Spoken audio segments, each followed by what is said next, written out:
Hola, bienvenidos al capítulo 10 de la serie Vivienda y Energía en México, el contexto, las políticas y los programas de 1982 a 2024. En esta ocasión estaremos hablando la primera de varias presentaciones sobre tecnologías para servicios energéticos en el hogar. En este caso, la iluminación. La iluminación es precisamente el proceso de hacer visible un espacio mediante la luz, ya sea natural o artificial. Y para esto me gustaría hacer un poco de historia, que además de ser relevante, yo creo que es interesante. Empezaría con una perspectiva antigua, de cómo se iluminaban hace muchos siglos en nuestro planeta, con la edad antigua, donde se usaban recipientes con grasa animal o aceite vegetal y muchas fibras naturales. Esto era común en las grandes civilizaciones como Egipto, Grecia y Roma. Inclusive se han encontrado en cuevas de Francia con antigüedad de más de 17,000 años lámparas de aceite rudimentarias. Entonces esto, digamos, el que los seres humanos buscásemos iluminarnos en la noche, pues es algo que ha sido una constante en la civilización, y más cuando ya han existido estas civilizaciones. Las velas de cera y grasa aparecen en la Edad Media, en las viviendas humildes que usaban velas de cebo, y las casas y nobles e iglesias preferían velas de cera de abeja por su menor olor y mejor luminosidad. Una historia interesante en la historia de la iluminación es el uso del aceite de ballena para su iluminación, la iluminación de hogares, que ocurre entre los siglos XVI y XIX. Esto ocurrió obviamente por varios siglos, y tenía este aceite de ballena el valor de tener una combustión limpia y duradera, que lo convirtió en algo utilizado en hogares, pero también en iluminación de ciudades. Fue entonces hacia mediados del siglo XIX donde alguien identifica al petróleo, el aceite de piedra, es lo mismo aceite de piedra que petróleo, de donde hay un elemento que se deriva por refinación simple, que es el queroseno, que se le identifica como una luz muy buena. Su luz no es luz de luna, pero algo mucho más cercano a la clara, fuerte, brillante luz del día. Esto dicho en 1860. Y bueno, ya aparecen quienes consideran que encontrar aceite de piedra suficiente podría tener un mercado muy grande, porque ya para entonces pues había, con la urbanización, una creciente necesidad de iluminar. Además, como hemos anotado, poder seguir funcionando en las noches. Es así que, y este es un dato bien interesante en la historia de la energía, que precisamente el petróleo, el aceite de piedra, fue buscado para producir queroseno y utilizarlo en la iluminación. Fue la iluminación, la necesidad de iluminación, la que empujó la creación de la industria del petróleo, que por supuesto evoluciona a muchas otras aplicaciones. Y estamos hablando del año 1859. Curiosamente, la tecnología utilizada para extraer el petróleo era la tecnología que se utilizaba entonces para extraer agua. Eran los que sabían cómo entrar al subsuelo y extraer fluidos. Pues fueron pasando los años, ya aquí las cosas empiezan a tomar una mayor velocidad, y hacia finales del siglo XIX pues la mayor parte de la iluminación venía con queroseno, gas y velas, y estos tenían una complicación, una desventaja, problemas en común. Uno, producían hollín y calor, especialmente al interior de los espacios, de los hogares, consumían oxígeno, muy relevante en espacios aún más pequeños, y siempre existía el riesgo de fuego, más pensando que estas primeras desarrollos urbanos se hacían principalmente utilizando materiales de construcción como la madera, que, como hemos visto aún a estos tiempos, pues se pueden quemarse fácilmente y destruir pueblos enteros. Es entonces que aparece la industria de la iluminación, obviamente buscando entrar a este mercado que dominaban los elementos que se quemaban, y es Edison quien, tras muchos experimentos, además compitiendo con otros inventores, pues crea la luz, la lámpara incandescente. Y eso toma camino después, porque con la lámpara empieza a desarrollarse los sistemas que alimentan electricidad a esa lámpara, que de estar iluminando calles y hogares pasa a alimentar industrias y producir o generar o establecer un sistema que hoy día pues es omnipresente para todos los que vivimos en este mundo moderno. Y bien, la luz eléctrica, mientras que en 1885 existían operando 25,000 lámparas eléctricas, para el año 1902, a la entrada del siglo XX, pues ya se contaba con 18 millones y obviamente creciendo. Y entrados pues a este mundo moderno, a lo que hoy día utilizamos, y regresando, digamos, a los temas de este curso, pues hablaremos de la luz eléctrica, primero definiendo las tecnologías más comunes.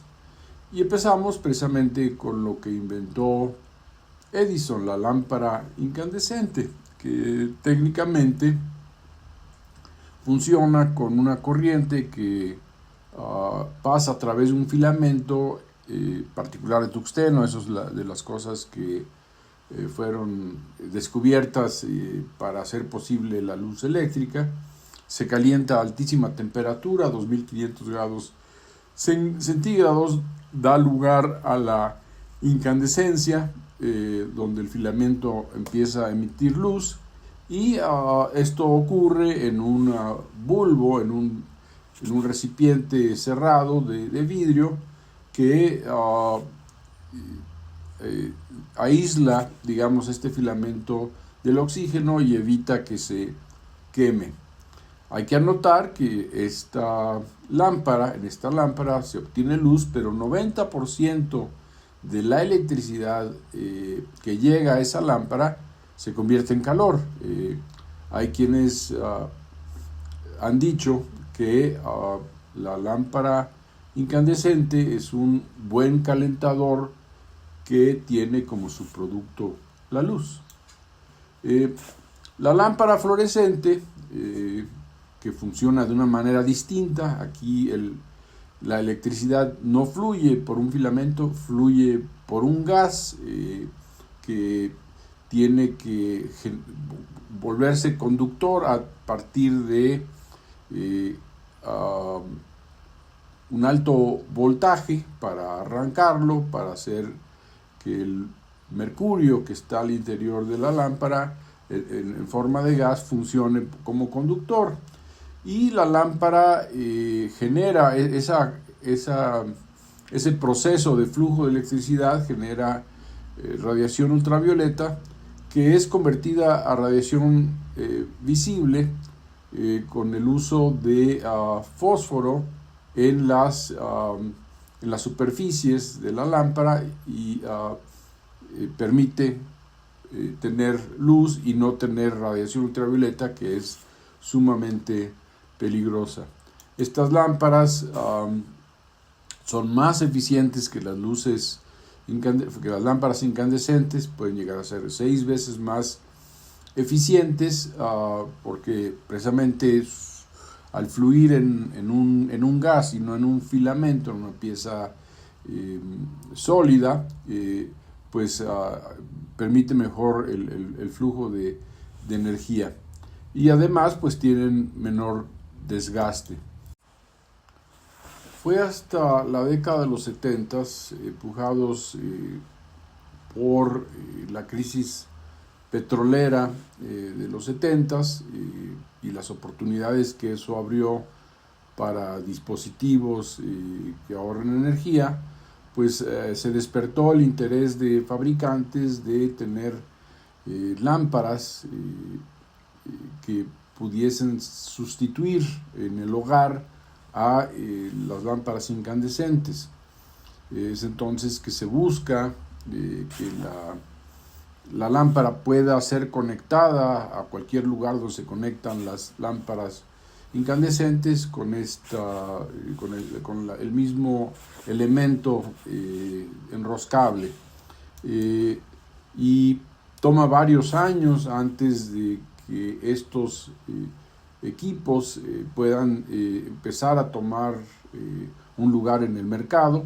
Es hasta 1985 donde General Electric produce el primer producto de esa competencia, con una lámpara ahorradora, que a partir de entonces es fuertemente promovida precisamente por empresas eléctricas en Estados Unidos, y pues empieza a darse el gran cambio que hubo hasta hace que será 10, quizá menos años, donde aparece ya la siguiente tecnología, que es la de las LED, la del diodo emisor de luz, que es una tecnología asociada a la electrónica. Más bien es un semiconductor que funciona a partir de emitir una luz en una o más longitudes de onda de colores cuando pasa corriente a través de él.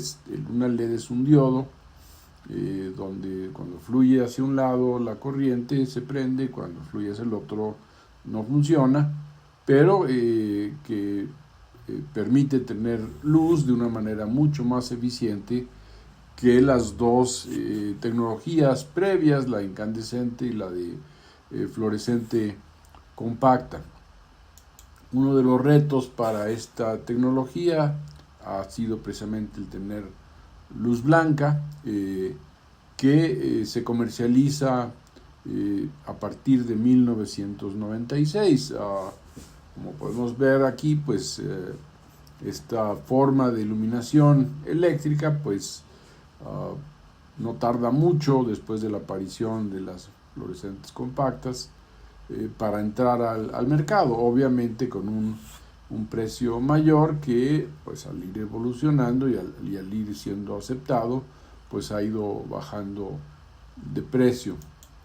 Además, y ya entrados en los tiempos modernos, pues siendo un dispositivo electrónico, tiene mayor capacidad de modulación, cosa que no tenían las lámparas compactas fluorescentes, y además pues hacerlo conectado a la red eléctrica y pudiendo además hacer variaciones de color. Basta con ver lo que hoy se hace en edificios comerciales que tienen espectáculos, o inclusive lo que ocurre en Las Vegas con esta lugar, la semiesfera, que tiene proyecciones afuera de cosas muy sofisticadas. Entonces pues hoy día lo que tenemos, y además ya dominando el mercado, en México cuando menos, de lo que es la iluminación residencial son las lámparas LED. Siendo la iluminación eléctrica lo que predomina hoy día, es relevante como descripción de la tecnología, porque funciona igual para todos, el establecer algunos conceptos técnicos básicos. El primero se refiere al flujo luminoso total, que se mide en lumen, que es la cantidad total de luz visible emitida por una fuente, por supuesto en el espectro luminoso, y esto por segundo. Esta unidad es el lumen, insisto. Una segunda definición es la luminancia, que ya se establece en un plano, sobre un área, que es el lumen por metro cuadrado. La unidad de iluminancia es el lux. Por otro lado, la luminancia es la medida que describe la cantidad de luz que emite, refleja o transmite o recibe una superficie en una dirección específica por unidad de área. Es lo que ya percibe el ojo humano. Y hay otros dos elementos que son relevantes para la calidad de la luz. Uno es el índice de rendimiento de color, que es la medida utilizada para medir su capacidad de mostrar los colores de un espectro de un objeto de manera real, tomando como referencia la luz natural. Y el otro, qué tan blanca es la luz emitida, y se mide en Kelvin y se refiere a eso como la temperatura de color. Ya los que son expertos pues refieren a todos estos conceptos con mucha fluidez. Además, para quien se fija ya en esos detalles en los dispositivos eléctricos, pues ya le va entendiendo. Los diseñadores de iluminación, que en México hay una comunidad muy bien establecida, por ejemplo, para cosas tan sofisticadas como adornar iglesias, para que iluminar iglesias por las noches, para hacerlas, para resaltar sus características y demás. Pero el hecho es que pues hay varios elementos de la luz. No es nada más la luz per se, sino varios factores que determinan su calidad. Quizá la más importante para quienes estamos en el mundo de la eficiencia energética es el de la eficacia lumínica, o sea, cuántos lúmenes, qué flujo luminoso se tiene por watt. Y aquí vemos una gráfica que nos muestra la evolución de esa eficacia lumínica de distintas tecnologías a partir de 1940, donde de más abajo, la incandescente, tiene una eficacia lumínica de alrededor de 10 o un poquito más, que ha ido mejorando lentamente a lo largo de los años, pero que se empieza a quedar corta hacia los 60 con nuevas tecnologías que van apareciendo. Podemos ver quizás hacia adelante, por el orden histórico ya de uso comercial, hacia 1980, cuando aparece la compacta fluorescente con hasta 4 veces mayor eficacia lumínica que la incandescente, y se mantiene por ahí de 50 o más, y las lámparas LED, que pues más bien aparecen ya en este siglo XXI, y crecen o mejoran su eficacia de manera muy acelerada para llegar inclusive hasta 200 lúmenes por watt como eficacia lumínica, reflejando el incremento de la eficiencia energética. Por supuesto, la entrada en el mercado de estas tecnologías pues fue pues parte de una mayor eficiencia, pero pues sí, tienen que fabricarse, competir en el mercado, empezar a dominar el mercado, bajar de precio y entonces generalizarse en su uso. Bueno, el hecho es que hoy día, pues ya tres tecnologías han ido teniendo el papel primordial, primero incandescentes, luego las compactas fluorescentes y hoy día las lámparas LED. En México, y este es un tema pues, en el que estuve involucrado y pues es un tema que está vivo y hay muchos actores relacionados en México y está empujado por la política pública de eficiencia energética, pero también por la política pública de desarrollo de la industria nacional a través de la Secretaría de Economía y en función de lo que hoy es la ley de infraestructura de la calidad, pues las normas oficiales mexicanas. Estas como mostré en capítulos pasados, el capítulo 7 y 8 refieren precisamente a las normas oficiales mexicanas. Pues en México tenemos relacionado a las lámparas de uso residencial tres normas. Una es la 028, que se refiere a lámparas de uso general, digamos, es donde entran las incandescentes, y sus últimos valores que aquí se muestran, que andan en una eficacia luminosa de 14 a 20, que es una eficacia alta, pues precisamente tienen esos valores altos no porque esta norma identifique lo que está en el mercado, sino más bien obliga a que en el mercado, si hay lámparas incandescentes, pues tengan estos altos niveles de eficacia.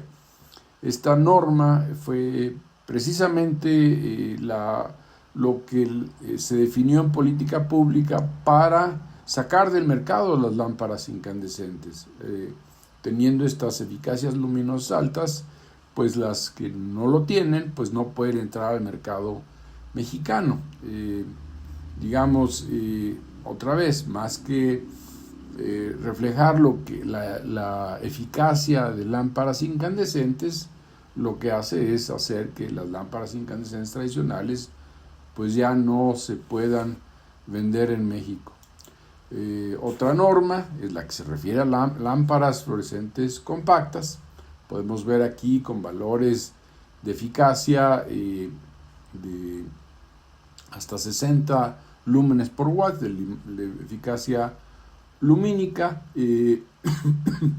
Digamos, si consideramos que la eficacia luminosa, aquí se llama, de las lámparas incandescentes tradicionales estaba por ahí de 10, podemos ver aquí 10, 14, aquí como estos valores son varias veces mayores y por lo tanto una mucho mayor eficiencia que la de las lámparas incandescentes. Y finalmente tenemos también la norma que aplica a las lámparas LEDs, eficacia luminosa, lámparas de diodos emisores de LED, la NOM 030, donde pues aquí podemos ver valores hasta de 70. Lo que refieren las normas, las tres que les muestro, es el valor mínimo de eficacia luminosa que deben tener lámparas. Aquí vemos que lo define para distintos modelos que tienen que ver con su flujo luminoso.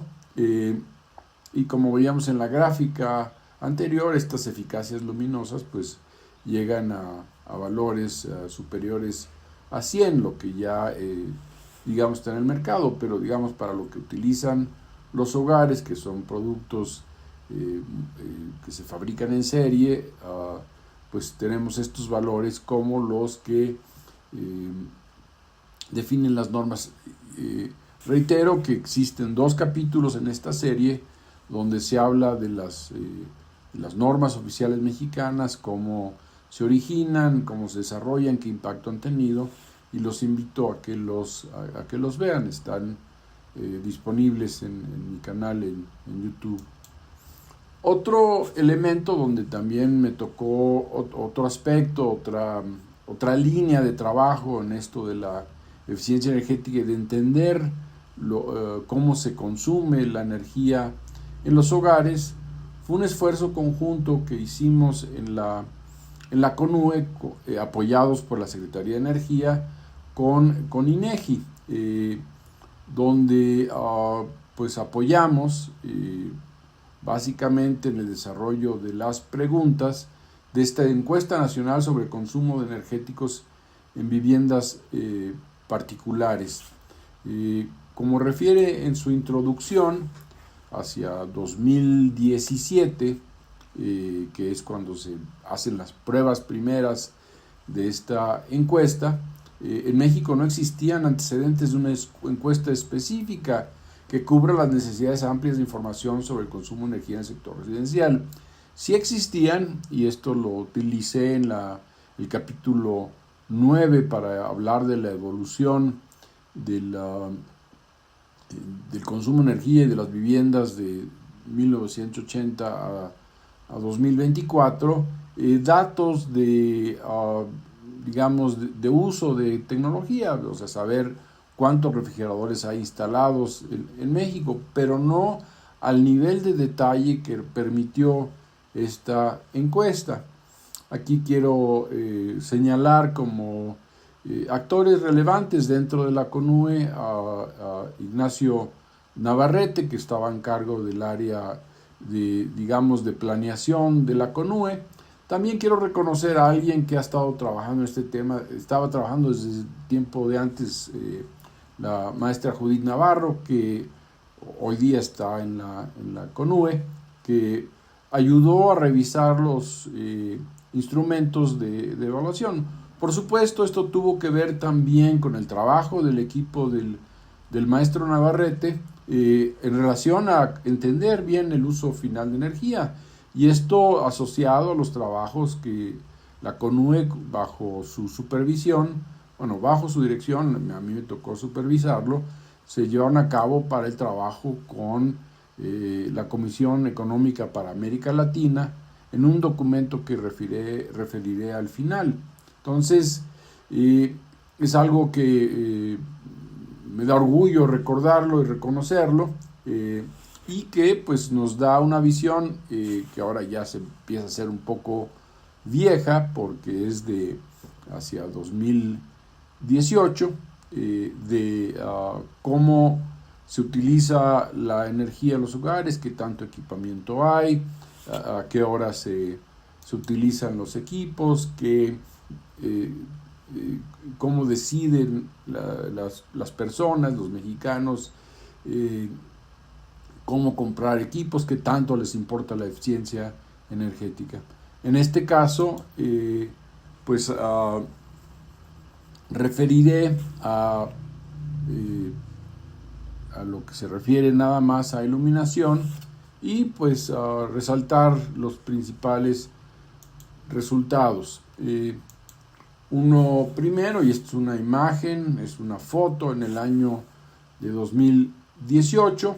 En México ya para ese año el 72% de las lámparas instaladas en los hogares eran fluorescentes compactas.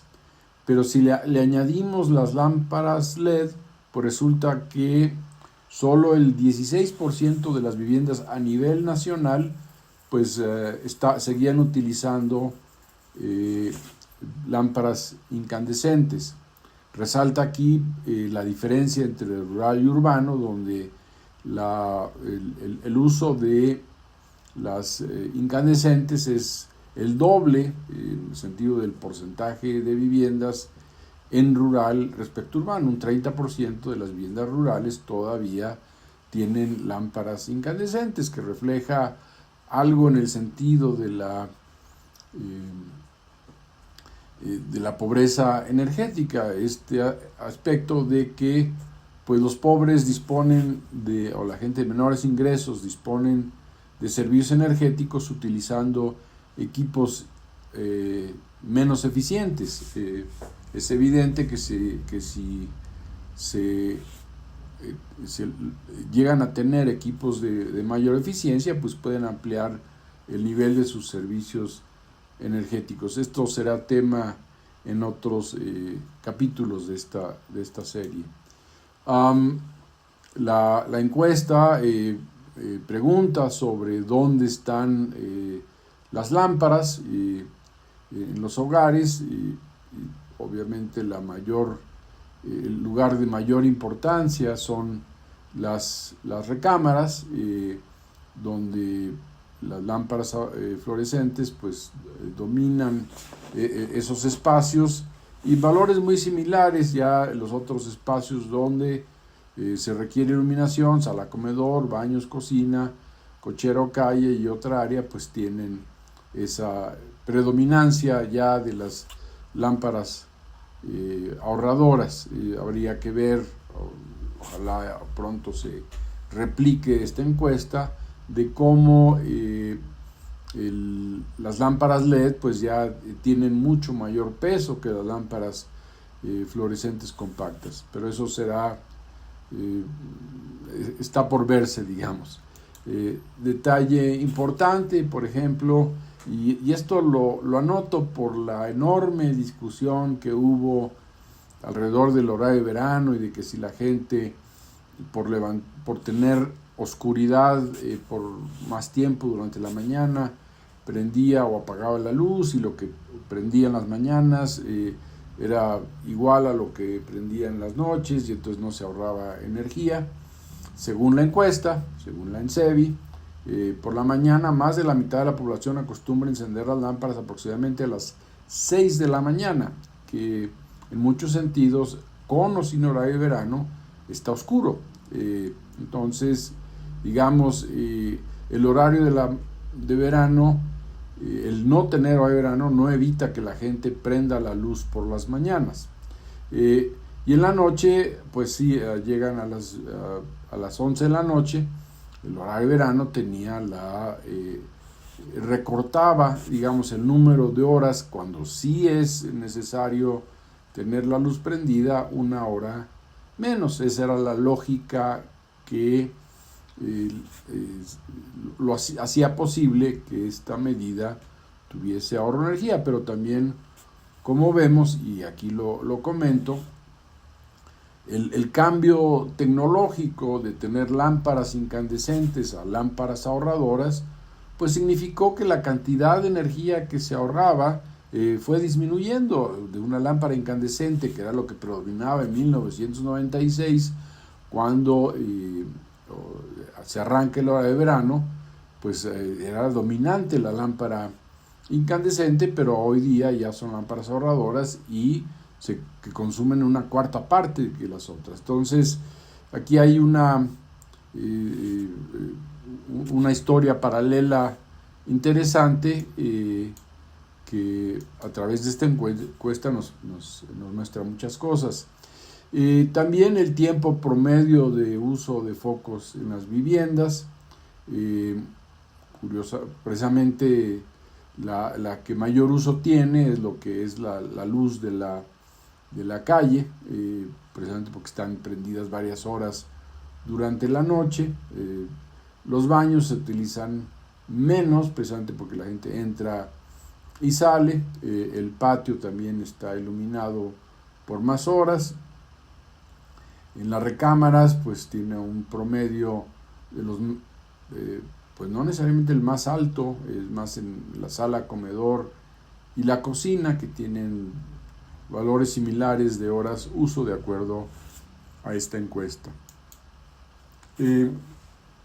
Entrando al tema de los hábitos, y aquí podría, a partir de esta respuesta de los encuestados, que casi toda la población de México, 99% de los que responden a esta encuesta, apaga las lámparas cuando no necesitan la luz.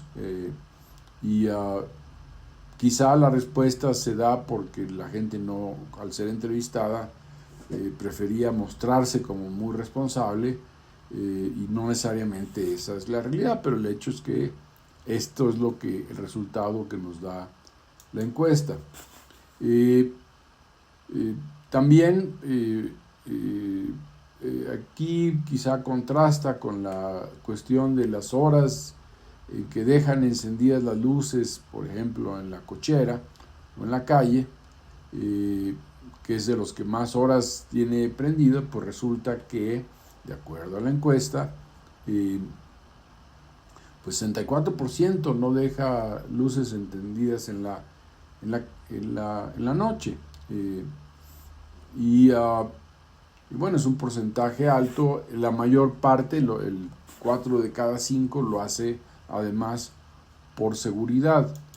En lo que se refiere a dejar la luz encendida cuando salen de la casa, cuando la casa está vacía, hay una cuarta parte de la población que sí lo hace y lo deja encendido por seguridad. Esto pues refleja las preocupaciones de la gente en el uso de la luz, en este caso no tanto para poder tener actividad dentro de la casa, sino para simularla, de manera que pues haya una forma, digamos, de ahuyentar a quienes puedan estar interesados en entrar a la casa a hacer, pues a robar, ¿no? En un dato interesante, quizá también en una respuesta que refleja esta postura de la gente a la hora de responder la encuesta, si aprovechan la luz del día, o sea, no utilizar no prende la luz durante el día, sino más bien aprovecha la luz natural, pues muy cerca del 90% dijo en esta encuesta que siempre. Esto puede reflejar también que la gente quiere mostrarse a la hora de ser encuestada como responsable, pero dándole valor a esta respuesta, pues sí, cuando menos refleja que la gente considera importante utilizar la luz natural en vez de utilizar, pues en este caso, las lámparas eléctricas. Otro, y aquí igualmente que hay franqueza, digamos, a otras respuestas, el limpiar focos y lámparas. Y curiosamente, pues cerca del poquito menos de la mitad habla de que hay una acción de limpieza de estas lámparas como una forma de mantener la calidad de la iluminación en las casas. No tiene la misma frecuencia, como notamos en la imagen anterior, del uso de la luz natural. Finalmente, y reiterando, digamos, lo que hemos referido sobre este cambio que ha habido en México de la luz, de las lámparas incandescentes a las lámparas ahorradoras, pues este estudio, que también lo refería antes, el Informe Nacional de Monitoreo de la Eficiencia Energética en México de 2018, coincidente con la encuesta que acabo de mostrar. Esto no es resultado de la encuesta, es resultado del trabajo para este informe nacional, donde la CONUE tuvo el apoyo de expertos franceses, bueno, a través de la propia Comisión Económica para América Latina, para llevar a cabo este estudio, que yo lo recomiendo, lo busquen. Aquí está el nombre: Informe Nacional de Monitoreo de la Eficiencia Energética en México, donde nos muestra precisamente de 92 a 2015 el tipo de lámparas utilizadas en los hogares. Estos no son las que se venden, son las que se utilizan, y podemos ver ese cambio, al principio lento, hacia finales del siglo pasado, pero acelerado a partir de la entrada de este siglo, de sustitución de las lámparas incandescentes con las lámparas compactas fluorescentes, las ahorradoras, y más adelante, obviamente, como hemos referido, las LEDs. La encuesta ya en 2018 ya mostraba, como vimos, un lugar ya con un valor suficientemente notable de las lámparas LED en los hogares mexicanos. Pero a final de cuentas esto muestra cómo se dio el cambio en México de equipos de iluminación que tenían eficacia luminosa de 10 a irse a lámparas que tienen eficacia luminosa ya hoy en día de 70, 80, 100, o sea, de tener una décima parte del consumo de energía para producir el mismo nivel de iluminación, lo que tiene diversos efectos. Uno que es pues reduce el consumo de energía en los hogares, como mostramos en el capítulo 9 de esta serie, y también resulta que al pesar menos como uso final de la electricidad, a una medida como el horario de verano, que su efecto está por reducir las horas en las que el uso de la iluminación es más intensivo, pues tuvo el efecto de volver a la medida menos relevante, y también porque, como hemos hablado en este curso, empieza a pesar más lo que es el confort térmico en zonas de clima cálido, y eso empieza a tomar, o ya tiene, un peso mayor en el sistema eléctrico nacional, y el pico del sistema, como hemos referido varias veces, ya no está en las horas en que se utiliza la iluminación, sino en las horas en las que se utiliza mayormente el aire acondicionado. Entonces, seguiremos hablando de otras tecnologías. Precisamente una de las que siguen en los próximos capítulos es la del aire acondicionado, donde haremos un ejercicio similar a este, con algo de historia, con algunas descripciones técnicas, con lo que refiere ENSEBI, y también referido al impacto que tiene esto en el consumo nacional de energía, haciendo eco de cosas que ya hemos presentado. Pues agradezco su atención a este capítulo. Pueden obtener más información sobre estos temas de eficiencia energética asociados al uso de energía en los hogares en mi sitio dondeunr.com.mx. Hay información propia de México, hay información también de otras partes del mundo alrededor de este y otros temas asociados a la eficiencia energética y al aprovechamiento de energías renovables. Y pues si hay alguna pregunta, alguna observación, alguna recomendación, pues los invito a que me escriban a cursosodb@gmail.com, donde pues les responderemos. Muchas gracias.